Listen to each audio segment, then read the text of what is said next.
শেষ কিছু দিন ধরে বাংলাদেশে বহু মন্দির ভাঙা নিয়ে এবং হিন্দুদের হত্যা করা নিয়ে কিছু খবর পাওয়া গেছে।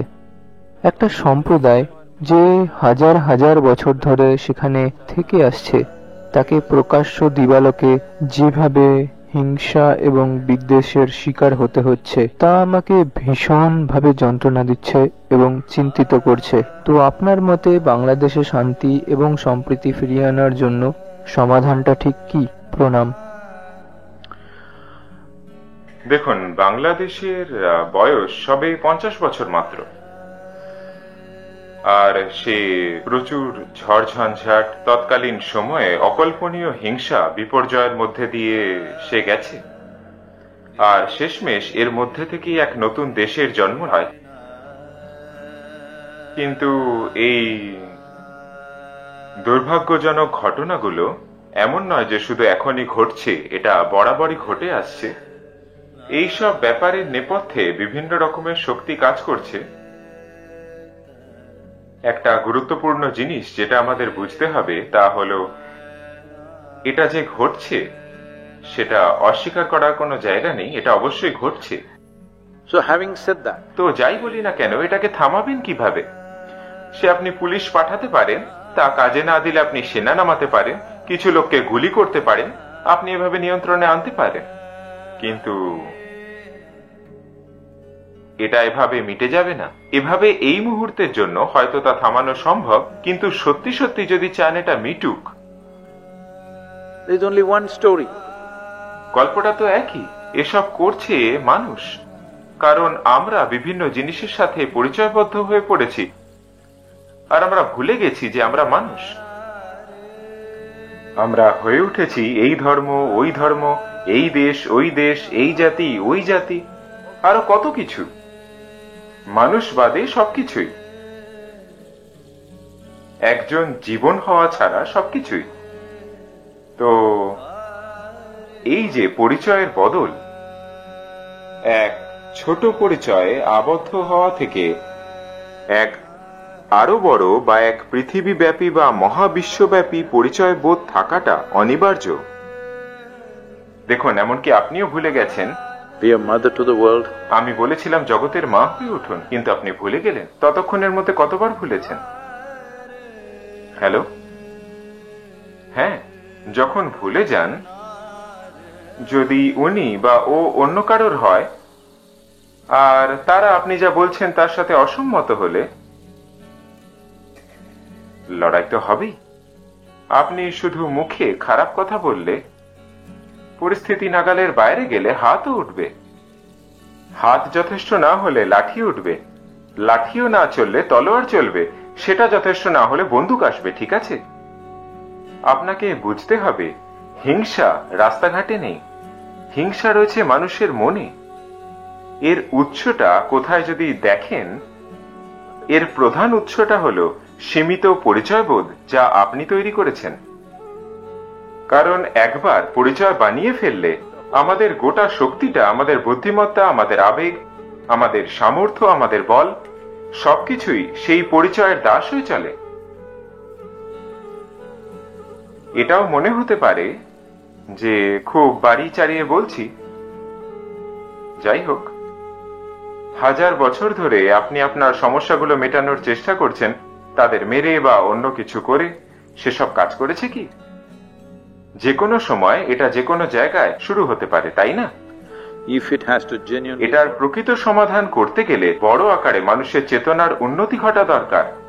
আপনি যদি তাতে বিনিয়োগ করতে না চান, আপনি চিরকালই এর ভুক্তভোগী হয়ে থাকবেন। কাল সকালে কি সব সমস্যা উধাও হয়ে যাবে? না।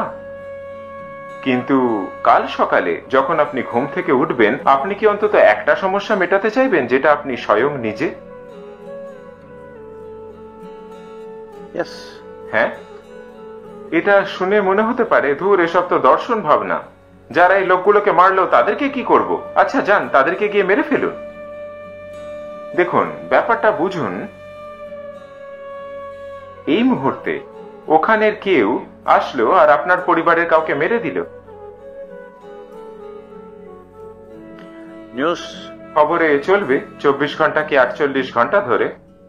5 জনকে মারলে 24 ঘন্টা, 25 জনকে মারলে 48 ঘন্টা, 100 জন মৃত 5 দিন, 1000 জন মৃত 1 মাস।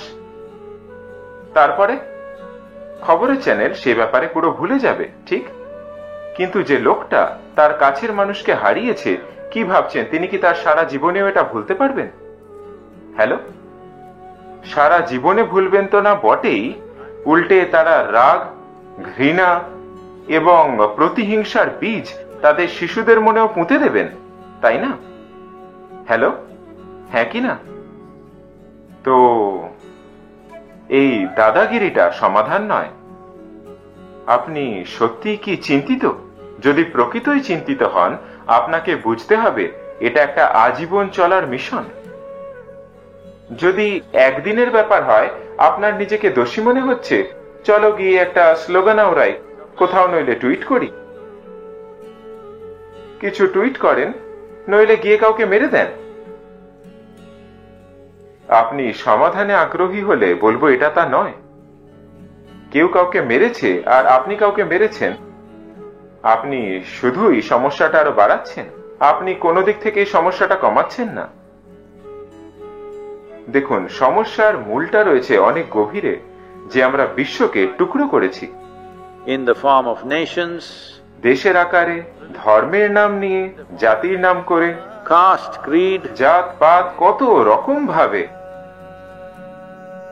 মানুষের এক প্রজন্ম হিসেবে, অল্প বয়সী সবাই যারা এখানে আছেন, মানুষের এক প্রজন্ম হিসেবে তোমরা তা দূর করতে সচেষ্ট না হলে এই ভেদাভেদ লড়াই হবেই। কোনো না কোনো সময়, আজ নয় কাল, সেটা হবেই। যেহেতু আপনি একটা শান্তির লকেট আপনার গলায় ঝুলিয়ে চলেন, এটা থেমে যাবে না। আমি বলছি কারণ 60-এর দশকে সবাই গলায় পিস পেন্ডেন্ট পরতো। আপনি যা খুশি পড়তে পারেন, সেটা সমেতই তারা আপনাকে মেরে দেবে।